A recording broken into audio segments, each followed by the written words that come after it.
Hindi lang ito bansa, Pilipinas to. Hindi lang ito basta lugar sa mapa. Ito ang Pilipinas, isang bansang maraming sugat pero mas maraming pangarap. Sa bawat hampas ng alon, may kwento ng laban. Sa bawat ngiti ng Pilipino, may tinatagong sakripisyo. Habang ang iba'y sumusuko, ang Pilipino lumalaban pa rin. Mga magulang na handang maghirap para sa pamilya, mga kabataan na nangarap kahit kapos. Mga simpleng tao na tumutulong kahit walang-wala. Ito ang tunay na yaman ng Pilipinas. Hindi ginto, hindi pera, kundi ang puso ng bawat Pilipino.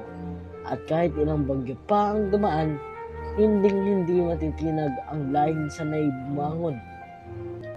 Kaya tandaan mo, hindi ka lang basta nakatira sa Pilipinas. Ikaw ay bahagi ng kwento nito.